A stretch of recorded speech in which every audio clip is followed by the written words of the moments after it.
जी नमस्कार, my self Dinesh नैन। स्वागत है आप सभी लोगों का हमारे YouTube चैनल के अंदर, जहां हमने स्टार्ट कर रखी कि सॉलिड स्टेट होती क्या है। बोर्ड्स के लिए, नीट जेई के लिए, सभी के लिए चीजें जो है हम पढ़ते जा रहे हैं। नीट जेई वालों के लिए स्पेशल से हमने क्या कर रखा है, अलग से क्वेश्चन सीरीज स्टार्ट कर रखी है, DPP, ठीक है, डेली प्रॉब्लम प्रैक्टिस। वहां पर हम क्वेश्चन सोल्व करवाते हैं। ये अपना थ्योरी वाला सेशन रहेगा। एक तो क्वेश्चन देख लेंगे यहाँ पर किस टाइप के क्वेश्चन यहाँ से पूछे जाते हैं। तो पीछे हमने पढ़ा कि सॉलिड होते क्या है, कौन कौन से टाइप के होते हैं, अमरफस एंड क्रिस्टलाइन सॉलिड्स होते हैं। हमने पढ़ना कौन सा, क्रिस्टलाइन सॉलिड्स को। तो क्रिस्टलाइन सॉलिड्स के बारे में हमने पढ़ा और वहां पर भी हमने 4 टाइप के क्रिस्टलाइन सॉलिड्स को जाना। जिसने स्टार्टिंग से नहीं देखा सॉलिड स्टेट को, स्टार्टिंग से देखिएगा। मैंने छोटे छोटे वीडियो पार्ट्स के अंदर जो है सॉलिड स्टेट यहाँ पर करवाई है, ताकि आप लोग ज्यादा बोर फील ना करें छोटे छोटे सेशंस के अंदर। तो खेल खेल में हो जाएगा। सॉलिड स्टेट बड़ा ही इजी है। आज हम पढ़ेंगे कि भाई क्रिस्टल होता क्या है एक्चुअली में। ये तो हमने देख लिया क्रिस्टल्स के टाइप होते हैं, सॉलिड जो है अमरफस होता है, क्रिस्टल्स होता है। तो आज क्रिस्टल्स की बात करेंगे भाई, क्रिस्टल होता क्या है। क्रिस्टल के अंदर भाई यूनिट सेल होती है। वो यूनिट सेल कितने टाइप की हो सकती है उनकी बात करेंगे। मैं आपको यूनिट सेल को, जो 7 क्रिस्टल सिस्टम है अपने पास, उसको याद करने की ट्रिक आप लोगों को बताऊंगा, जिससे आप फटाफट से याद कर सकते हैं ये 7 क्रिस्टल सिस्टम होता क्या है। ब्रेविस लैटिस की बात करेंगे कि ब्रेविस लैटिस होते क्या है, और हम बात करेंगे कि नंबर ऑफ आयंस, मॉलिक्यूल्स और जो है एटम्स कैसे निकाल सकते हैं। एक यूनिट सेल के अंदर कितने एटम्स हो सकते हैं, कौन कौन से हो सकते हैं, कहां कहां हो सकते हैं, उन सभी चीजों की बात आज हम इस लेक्चर के अंदर करने वाले हैं। तो चलिए भाई स्टार्ट करते हैं हम अपना सॉलिड स्टेट का लेक्चर तीसरा, जिसके अंदर हम पढ़ेंगे, क्या पढ़ेंगे, क्रिस्टल के बारे में। तो सबसे पहले जब बात ही क्रिस्टल की हो रही है तो हमें यह तो पता होना चाहिए क्रिस्टल की डेफिनेशन क्या होगी, क्रिस्टल को हम डिफाइन कैसे कर सकते हैं। तो क्रिस्टल होता है भाई अपना a regular 3 dimension, a regular 3 dimension arrangement of unit cell, of unit cell. ध्यान दीजिएगा, यूनिट सेल का 3D के अंदर स्ट्रक्चर क्या कहलाता है, एक क्रिस्टल कहलाता है। अब ये यूनिट सेल क्या वाला आ गई भाई, ठीक है। तो यूनिट सेल की बात करते हैं। तो यूनिट सेल को हम ऐसे डिफाइन कर सकते हैं, यूनिट सेल को हम ऐसे डिफाइन कर सकते हैं कि the independent and smallest unit, ठीक है, या फिर बोलो कि the smallest unit of a crystal which lives in space independently। Space के अंदर इंडिपेंडेंट रह सकती है एक यूनिट।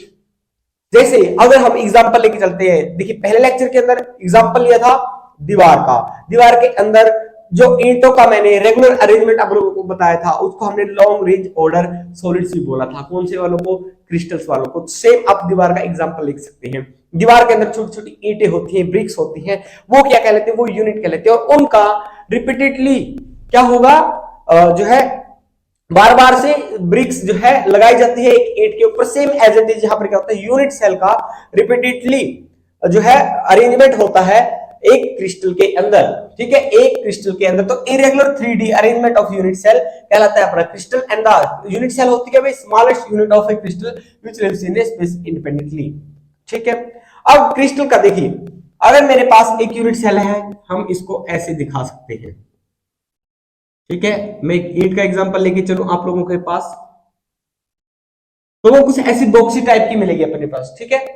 तो अपने पास ये जो पॉइंट होते हैं, ये जो पॉइंट होते हैं, कॉर्नर्स होते हैं, इनको हम भाई लैटिस पॉइंट भी बोलते हैं। क्या बोलते हैं इनको, हम लैटिस पॉइंट भी बोलेंगे, ओके। और जो लैटिस पॉइंट है, इनके ऊपर आयन भी हो सकता है, एटम भी हो सकता है, मॉलिक्यूल भी हो सकता है, मॉलिक्यूल भी हो सकता है, आयन भी हो सकता है। फॉर एग्जाम्पल मेरे पास ये बुक है, ये क्या है, एक ईंट की तरह है, ब्रिक्स की तरह है। एक यहां पर जो है अपने पास स्ट्रक्चर है, 3D स्ट्रक्चर, ठीक है। इसके अंदर क्या है, ये जो कॉर्नर है इनको हम लैटिस पॉइंट बोलते हैं, ओके। और ये जो मेरे पास लेंथ है पूरी, ठीक, इस कॉर्नर से इस कॉर्नर तक की, इसको हम एज लेंथ बोलेंगे। तो अपनी ये चीजें हो जाती है भाई एज लेंथ, ये हो जाती है एज लेंथ हो जाती है, ठीक है। और देखिए यहां पर अगर मैं इसको थोड़ा सेपरेटली लिखूं तो ऐसे हम दिखा सकते हैं, ठीक है। मैंने सिर्फ इस पॉइंट को लिया, ठीक है। इसको मैं एज ये मान के चला कि मेरे पास ये एज ए है, ये बी है और ये सी है, ठीक है। मतलब अगर इस स्ट्रक्चर की मैं बात करूं तो क्या, हाइट ए, ये बी और ये सी, ठीक है। ये ए, ये बी और ये सी, ये मैंने यहां पर मान के चला, ओके। अब यहां पर क्या है, कुछ ना कुछ एंगल भी होगा। अब एक क्यूब है, उसके अंदर तो सारे 90 डिग्री होंगे, लेकिन हो सकता है कि वो थोड़ा डिफॉर्म्ड हो जाए, एंगल के अंदर चेंज आ जाए, ए बी सी के अंदर चेंज आ जाए, वो सारे अलग अलग टाइप हो जाएंगे और उनको हम सेवन क्रिस्टल सिस्टम बोलते हैं। तो एंगल कौन सा कहां होता है ध्यान रखिएगा आप, ठीक है। आपको ए और बी से स्टार्ट नहीं करना, आपको स्टार्ट करना है बी और सी से। इसको अल्फा बोल देना, इसको बीटा बोल देना और ए बी वाले को गामा बोल देना, इतना याद रखोगे, ठीक है भाई। इजी है, अभी तक तो कुछ ज्यादा सोचने वाली बात नहीं आई है, ठीक है। हालांकि हमें चीजें यहां पर इमेजिनेशन से सोचनी पड़ेंगी चीजें आगे चल के, इमेजिनेशन का खेल रहेगा सॉलिड स्टेट के अंदर। जैसे केमिस्ट्री माइक्रोस्कोपिक स्केल के ऊपर पढ़ती है तो ज्यादातर चीजें हमें सोचनी ही पड़ती है। यहां पता लगता है कि भाई तुम्हारा दिमाग कहां तक सोच सकता है, कितना सोच सकता है। इसीलिए तो केमिस्ट्री को बोला जाता है the royal subject, okay, the royal subject of science क्या है, केमिस्ट्री, ओके। तो चलिए यहां देखिए आप, अल्फा एंगल मेरा कहां है, बी और सी के बीच में, बीटा है मेरा सी और ए के बीच में, अल्फा है मेरा बी और सी, और गामा है ए और पी के बीच में। इतना हो गया जी, ठीक है। तो ये एक यूनिट सेल है, इसको समझिएगा unit cell. Lattice point, lattice point कौन कौन से हो सकते हैं, आयन भी हो सकता है, एटम भी हो सकता है, मॉलिक्यूल भी हो सकता है। इसको हम एज लेंथ बोलते हैं, जो एक लैटिस से दूसरे लैटिस तक पहुंचने में और जो जितनी लेंथ होती है उसे हम एज लेंथ बोलते हैं। और अपने पास एंगल हो सकते हैं ए बी सी, अगर मैं इसको ए मानता हूं, इसको बी मानता हूं, इसको सी मानता हूं, तो ये मेरा एंगल अल्फा बोला जाता है, ये मेरा बीटा बोला जाता है, ये मेरा गामा बोला जाता है। ये सिंपल नोटेशन है, ये सिंपल नोटेशन है। जैसे आप अपने घर पर हो तो हो सकता है किसी को पप्पू बोला जाए, किसी को कालू बोला जाए, किसी को लंबू बोला जाए, मतलब ठीक है, ऐसे ही नाम दे रखे भाई, ओके, ऐसे ही नाम दे रखे अल्फा बीटा गामा एबीसी जो है लेंथ जो होती है उनको, इतना समझ में है। अब इनका जो रिपीटेटिव जो है रिपीटेशन होता है यूनिट सेल का, वहां से क्या है एक लैटिस बन जाता है। जैसे कि मेरे पास एक ये रिपीटेशन हो गया, यहां पर आ गई, यहां पर आ गई और फिर यहां पर,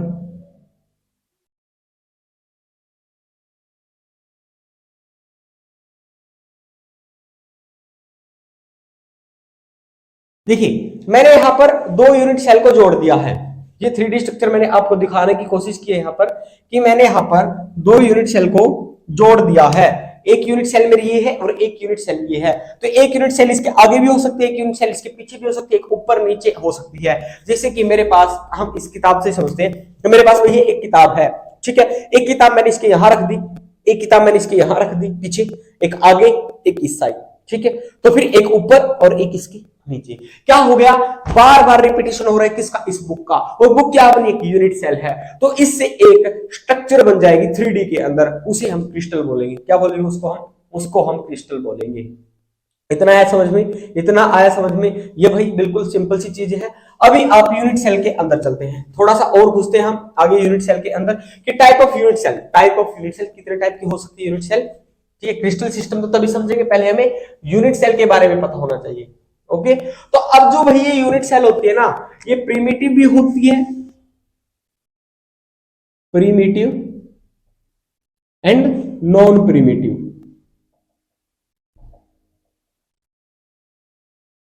प्रिमिटिव एंड नॉन प्रिमिटिव, ये जो प्रिमिटिव वाली होती है इसको हम सिंपल यूनिट सेल भी बोलते हैं। क्या बोलते हैं, सिंपल भी बोलते हैं, ओके। अब ये यूनिट सेल को कैसे अलग अलग कर दिया, कैसे डिफरेंशिएट कर दिया कि प्रिमिटिव और नॉन प्रिमिटिव। चलिए जी थोड़ा सा और अंदर चलते हैं। देखिए जब ये लैटिस पॉइंट है अपने पास, सिर्फ कहां, इस कॉर्नर के ऊपर प्रेजेंट है, मतलब आयन एटम मॉलिक्यूल सिर्फ और सिर्फ कहां प्रेजेंट है, इस कॉर्नर्स के ऊपर प्रेजेंट है। तो ये सिंपल वाला है, ठीक है। तो lattice point only on, lattice points only on corners, सिर्फ कॉर्नर्स पे होंगे तो वो सिंपल वाला कहलाएगा, प्रिमिटिव यूनिट कहलाएगा। अब क्या है देखिए, नॉन प्रिमिटिव के अंदर आपके पास आता है edge centre, body centre, face centre. Okay, अब यहां पर क्या होगा, नॉन प्रिमिटिव कहां से बनते हैं, प्रिमिटिव वाले से बनते हैं। मतलब इनके एज के ऊपर तो एटम और आयन होंगे ही होंगे, ठीक है, सॉरी कॉर्नर के ऊपर तो होंगे ही होंगे, ये कॉर्नर है, कॉर्नर के ऊपर तो होंगे ही होंगे। कितने कॉर्नर है, 8 कॉर्नर है एक क्यूब के अंदर। आप एक बॉक्स लेके बैठ जाइए अपने पास, या कोई बुक है, ठीक है, थोड़ी हाइट के अंदर मोटी हो, अपने पास लेके बैठ जाइए, तब समझने की कोशिश कीजिए इन चीजों को। एक कॉर्नर, दो कॉर्नर, 3 4 5 6 7 8, टोटल कितने कॉर्नर हो गए, 8 कॉर्नर हो गए। मतलब यहां पर कॉर्नर्स के ऊपर तो प्रेजेंट होंगे लेटेस्ट पॉइंट। अगर ये क्या होता है अपना, देखिए ये क्या है अपना, ये फेस है भाई, ये क्या है एक बुक का, ये फेस है, ये भी फेस है, ये भी फेस है, और ये भी फेस है। टोटल कितने फेस होते हैं, 6 फेस होते हैं। तो जब एटम इस फेस के ऊपर आ जाए, ठीक है, लैटिस इस फेस के ऊपर आ जाए, इस फेस के ऊपर आ जाए, 6 के 6 फेसों के ऊपर है, ठीक है, या सिर्फ अपोजिट फेसेस के ऊपर है, उनकी बात आगे करेंगे, ठीक है। अभी ये समझिए कि फेस के ऊपर अगर लैटिस आ जाता है तो हम उसको बोलते हैं कि फेस सेंटर, कि फेस के सेंटर में भी लैटिस पॉइंट प्रेजेंट है, कॉर्नर्स पे तो होगा ही होगा, उसके फेस के ऊपर भी प्रेजेंट है। ओके, अभी एज की बात कर लेते हैं। ये यहां पर क्या एज है, ये यहां पर एज है, ये यहां पर एज है, और ये यहां पर एज है। अगर इन एज के बीच में यहां पर आ जाए क्या, लैटिस, क्या बोलेंगे कि वो एज सेंटर है, बॉडी सेंटर। अब ये क्या है मेरे पास, जो यूनिट सेल इसके बिल्कुल सेंटर के अंदर आ जाए भाई एटम, इसके बिल्कुल सेंटर के अंदर। ऐसा समझिए आपके पास एक बॉक्स पड़ा है, ठीक है, क्यूबिकल बॉक्स, उसके अंदर आपने बीच के अंदर बॉल लटका दी है। थोड़ा इमेजिनेशन करके देखिए, उसके अंदर आपने बॉल लटका दी है, तो वो क्या हो जाएगा, वो क्या हो जाएगा, वो हो जाएगा भाई बॉडी सेंटर। क्या हो जाएगा, बॉडी सेंटर। इतना समझे। ओके, चलिए सेवन क्रिस्टल सिस्टम के ऊपर चलते हैं। अब ये जो प्रिमिटिव एंड नॉन प्रिमिटिव है, ओके, इनसे जो ए बी सी, ठीक है, ए बी सी, ये तो है मेरे पास length, edge length is alpha beta gamma, क्या है, angles, angles between the edges, ये एजेस के बीच में एंगल है।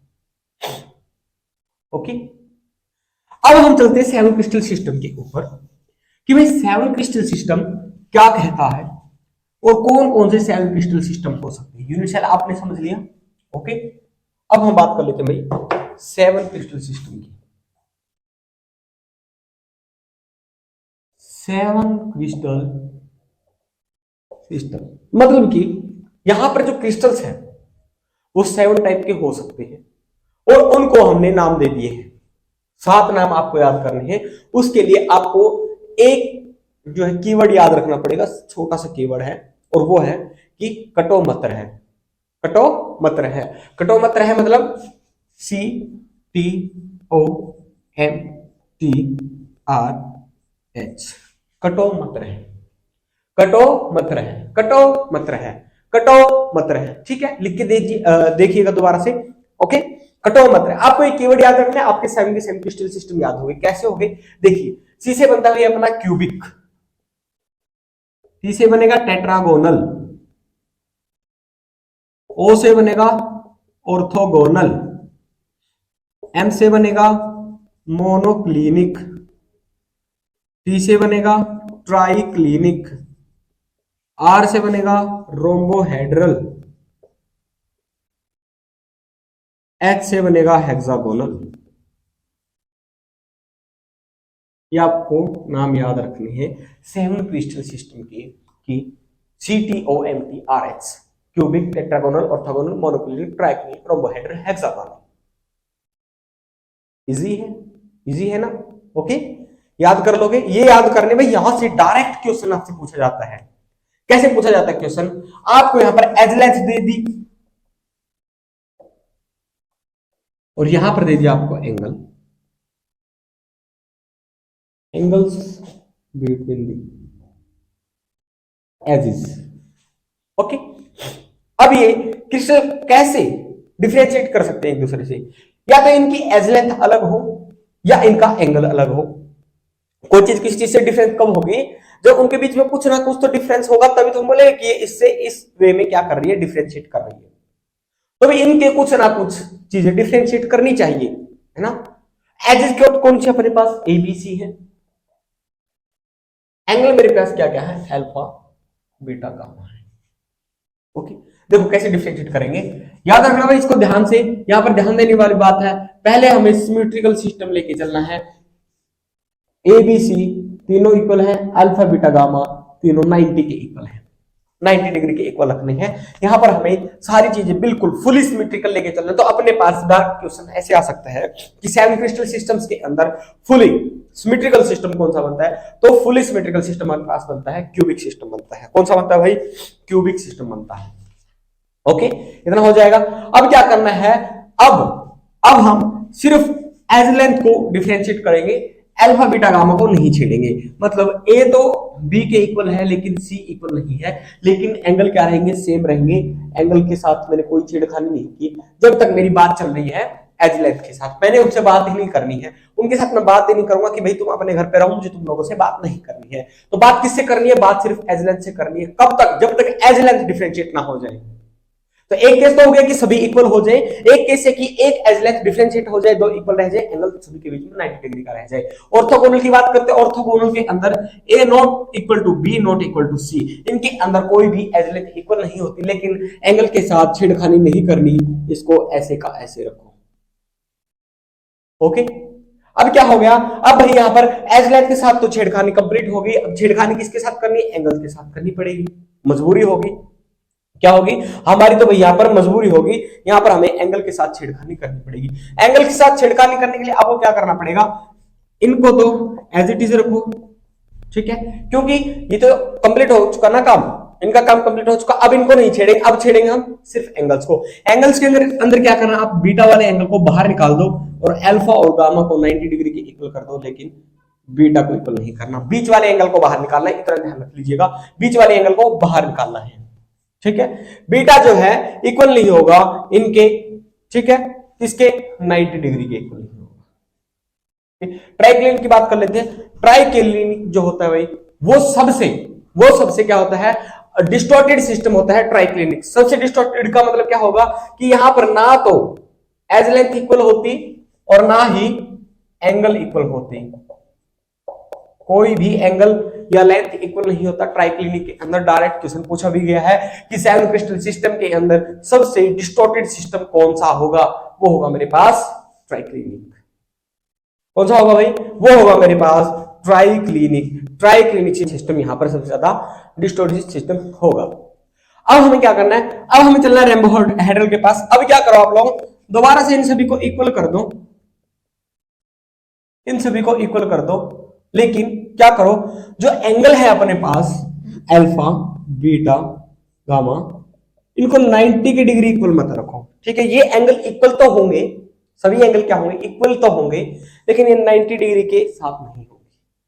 ओके, यहां पर 90 डिग्री के साथ नहीं होंगे। आगे बात कर लेते हैं हेक्सागोनल सिस्टम की। हेक्सागोनल सिस्टम के अंदर क्या होगा, यहां पर आप फिर से एक एज को डिस्टॉर्ट कर दीजिए, अलग कर दीजिएगा। अल्फा बीटा को 90 डिग्री के इक्वल रख दीजिएगा और गामा को 120 डिग्री के इक्वल रख दीजिएगा। ये आपका 7 क्रिस्टल सिस्टम तैयार हो गया। क्या हो गया, ये आपका 7 क्रिस्टल सिस्टम तैयार हो गया।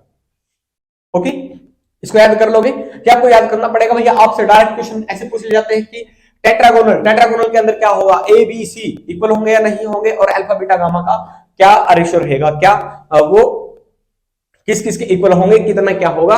इससे टेबल से डायरेक्ट एक क्वेश्चन आने की पॉसिबिलिटी रहती है। आप बोर्ड की बात कर रहे हो या आप नेट जी की बात कर रहे हो, पूछ सकता है भाई, यहां से कोई दो राय नहीं है।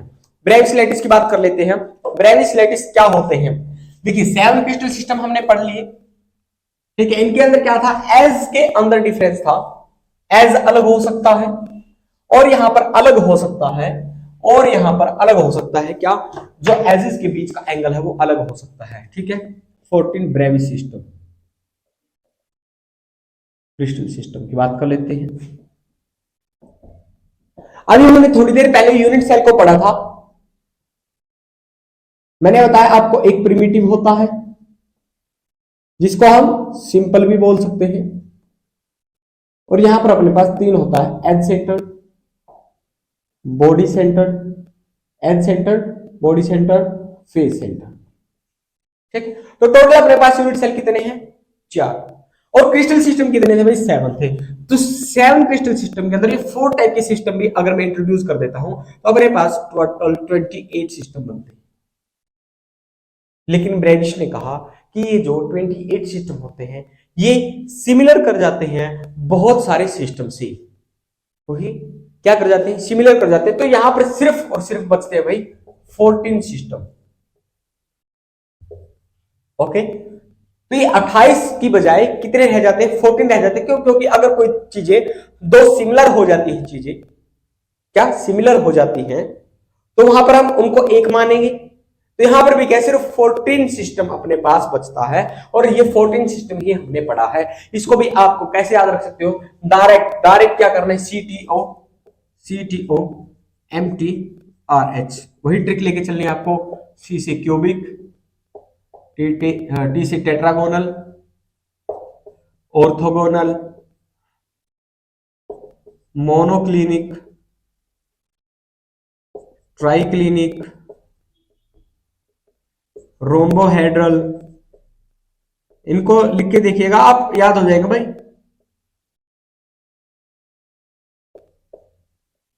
Okay, hexagonal. तो 7 क्रिस्टल सिस्टम जब आप याद कर लिया आप लोगों ने, तो वहीं से हमें क्या करना है? ब्रैग सिस्टम याद करना है। ये 3 वाले क्या होते हैं? सिर्फ सिंपल। देखिए सभी क्या करते हैं?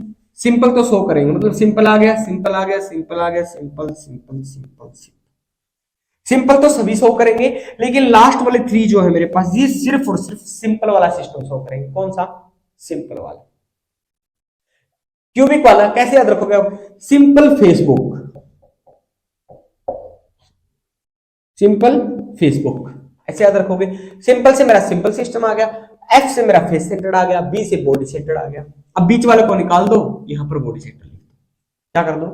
बॉडी सेंटर लिख दो। ठीक है, ओके जी, टेट्रागोनल के भी हो गए आपके कंप्लीट। अब आपको क्या करना है? अब आपको करना ये है कि जो अपने पास चारों सिस्टम है, S सिंपल, फेसबुक और E एज सेंटर वाला, तो उन सभी को लिख दो। तो आपसे क्वेश्चन ऐसे पूछा जा सकता है कि ऐसा कौन सा सिस्टम है, ऐसा कौन सा ब्रेव सिस्टम है जो चारों टाइप के यूनिट सेल को अपने अंदर समा के रखता है? वो भी ऑर्थोगोनल वाला, जिसके अंदर सिंपल वाला भी आता है, फेस सेंटर्ड भी आता है, बॉडी सेंटर्ड भी आता है और एज सेंटर्ड भी आता है। हो जाएगा इतना। अब इन बीच वाले 2 को निकाल दो, बच जाएगा एज सेंटर्ड वाला, तो ऐसे ही आ जाएगा। क्वेश्चन ऐसे भी पूछा जा सकता है कि सिंपल और एज सेंटर्ड सिस्टम किन किन के अंदर प्रेजेंट होते हैं? ऑर्थोगोनल के अंदर, मोनोक्लिनिक के अंदर। ऐसा हो सकता है। ऐसे कौन कौन से सिस्टम है जो सिर्फ सिंपल ब्रेविसेलेटेड सिस्टम शो करेंगे? कौन कौन से होते हैं भाई? Triclinic, rhombohedral and hexagonal. Counting करके देखिएगा कितने आ गए अपने पास? 3 यहां से, 2 यहां से, 4 यहां से, 2 यहां से, 3 यहां से, 3 2 5 4 9 2 11 3 14। टोटल 14 ब्रेव सिस्टम यहां से निकल के आता है। क्या आ गया? टोटल यहां से 14 ब्रेव सिस्टम जो है आपका निकल के आ गया। अब यूनिट सेल को हमने पढ़ लिया है, यूनिट सेल से क्रिस्टल बन सकते हैं वो हमने पढ़ लिया है। अब मैंने आप लोगों को बता दिया कि लैटिस पॉइंट जो होता है उसके अंदर एटम भी हो सकता है, आयन भी हो सकता है, मॉलिक्यूल भी हो सकता है। क्या भाई? एटम भी हो सकता है, आयन भी हो सकता है, मॉलिक्यूल भी हो सकता है। तो उनको हम एक पॉइंट मान के चल रहे थे। क्या मान के चल रहे थे? पॉइंट मान के चल रहे थे। अब उनको कैलकुलेट करना कि एक यूनिट सेल के अंदर कितने पॉइंट हो सकते हैं। तो calculation of points in a unit cell. और ये पॉइंट्स क्या है? एटम हो सकते हैं, आयन हो सकते हैं, मॉलिक्यूल हो सकते हैं। ओके, अपने पास यूनिट सेल थी कुछ ऐसे। सिंपल वाले की बात कर रहा हूं, सिर्फ सिंपल वाले की बात है। ये जो कॉर्नर है कितने हैं? 8 कॉर्नर है, 8 कॉर्नर है। 8 कॉर्नर के ऊपर एक क्या है? एक वहां पर लेटिस प्रेजेंट है, मतलब एक पॉइंट प्रेजेंट है। और वो पॉइंट क्या है? एटम भी हो सकता है, आयन भी हो सकता है, मॉलिक्यूल भी हो सकता है। तो इस पूरी यूनिट सेल के अंदर कितने पॉइंट प्रेजेंट है? आप बोलोगे सर देखो एक अपने पास यूनिट सेल है, इसके अंदर 8 पॉइंट्स हैं, तो अपने पास 8 एटम 8 आयन या फिर 8 मॉलिक्यूल प्रेजेंट है। आप ऐसा बोलोगे, लेकिन मेरे बच्चे ये आप लोगों ने गलत बताया, ऐसा नहीं होता। तो होता क्या है उसकी बात करते हैं। चलिए जी, फिर से मैं अपनी बुक उठाना चाहूंगा यहां पर समझाने के लिए।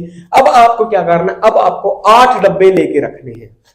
आप 8 डब्बे एक जैसे हो, उठाइए 8 किताबें एक जैसी शेप की उनके उठाइए। क्या करना है, एक बुक यहां रखनी है, ओके, एक बुक यहां रखनी है, एक इसके आगे रखो और एक जो बुक यहां रखी उसके आगे रखो। फिर इस पॉइंट को देखो, वो पॉइंट कितने यूनिट सेल को मैच कर रहा है, 1 को, 2 को, 3 को, 4 को मैच करेगा। ओके, फिर आप क्या करना है, एक इसके ऊपर, एक इसके ऊपर, एक इसके ऊपर और एक इसके ऊपर।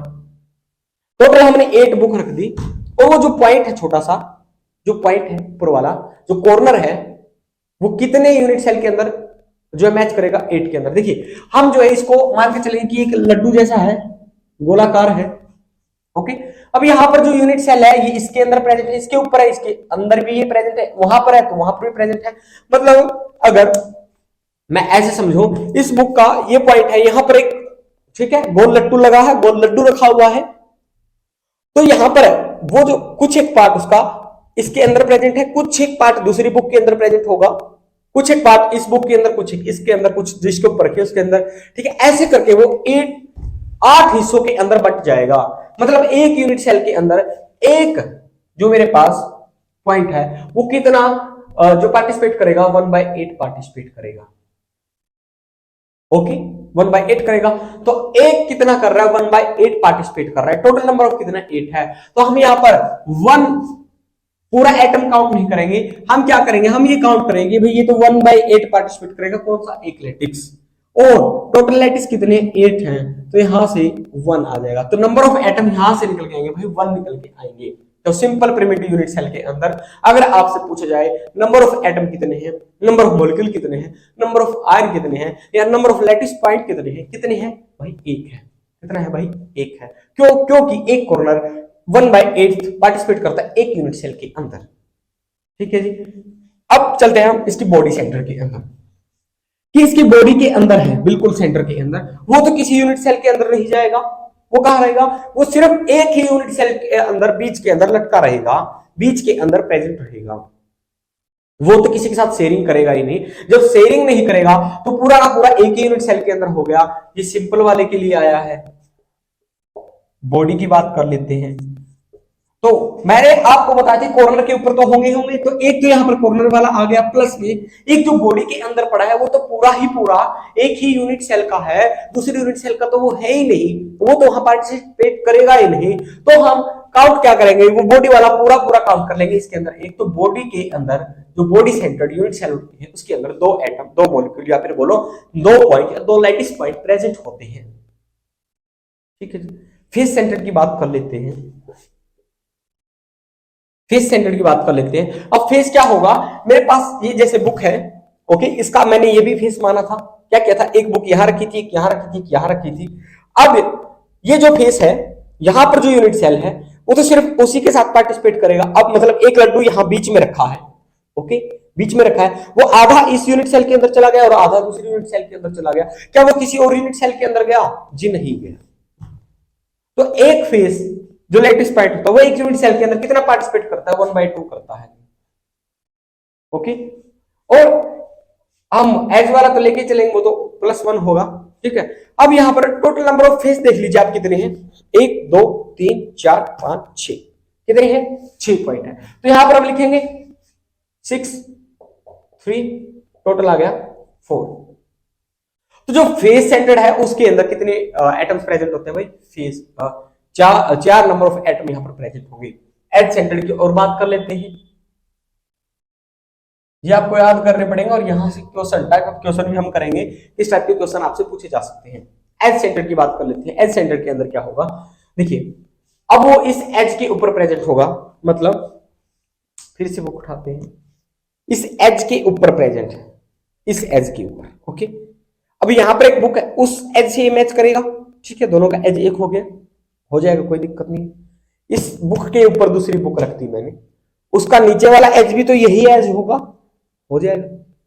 ये बुक रखी थी, इसके ऊपर एक बुक रखी, उसका इस साइड वाला नीचे वाला एज ये वाला एज हो जाएगा, ठीक है। तो ये एज क्या इन चारों को छोड़कर किसी और यूनिट सेल के साथ इंटरेक्ट कर रहा है? मेरे हिसाब से तो नहीं कर रहा। कितने के साथ कर रहा है? 4 के साथ कर रहा है। तो एक के अंदर कितना पार्टिसिपेट करेगा? ये 1/4 करेगा। कितना करेगा भाई? 1/4 करेगा।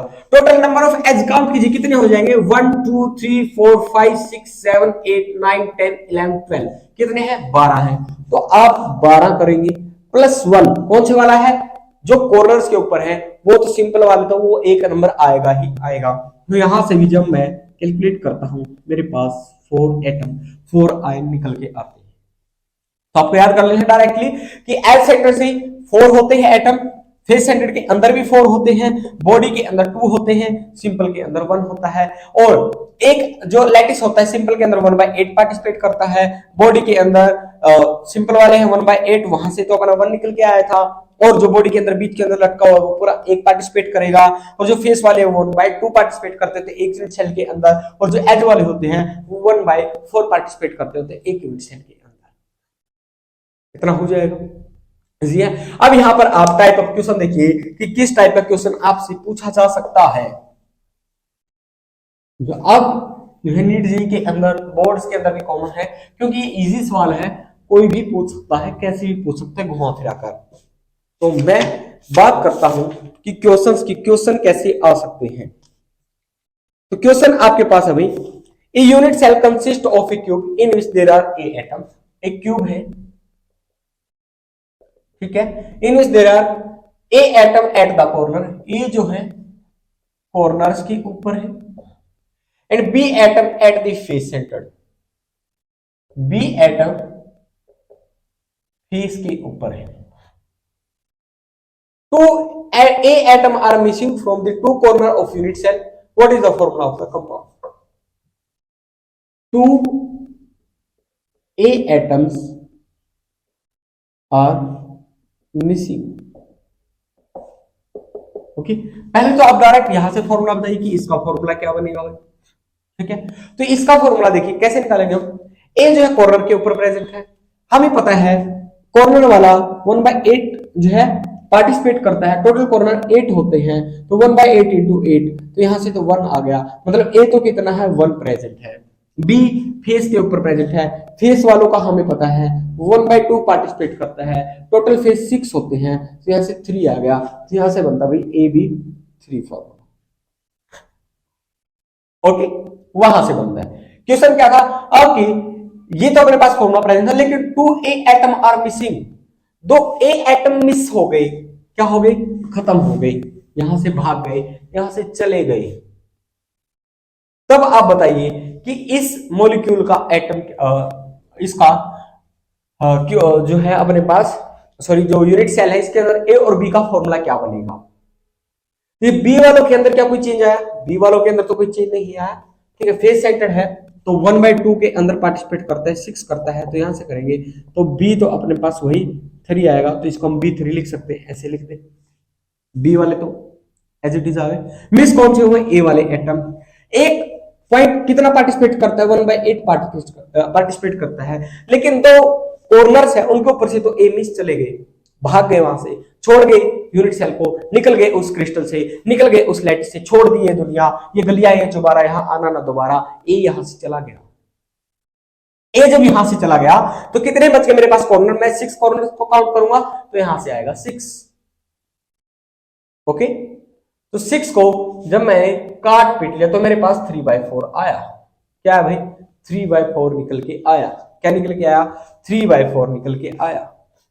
ओके, तो इसका फॉर्मूला क्या बना? ये तो ए है, तो ए 3/4 बी 3, ये बन गया। क्या हम किसी चीज को ऐसे लिख सकते हैं? किसी फॉर्मूले के अंदर हम ऐसे नहीं लिखते, तो क्या करना होता है? हमें ये होल नंबर के अंदर लिखना होता है। तो इसको होल नंबर के अंदर लिखने के लिए हमें क्या करना पड़ेगा? इसे 4 से मल्टीप्लाई करना पड़ेगा। जैसे ही मैं इसे 4 से मल्टीप्लाई करता हूं, ये पूरे क्रिस्टल को मैंने 4 से मल्टीप्लाई करना पड़ेगा, तो ए 3/4 इंटू 4, बी 3 इंटू 4, 4 से 4 कैंसिल हो जाएगा, ए 3 बी 12 बन जाएगा। ठीक, तो क्या मैं फॉर्मूला इसका ऐसे दिखा सकता हूं?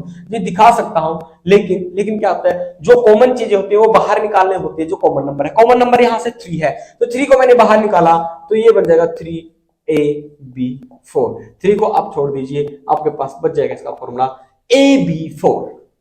क्या बच गया? ab4।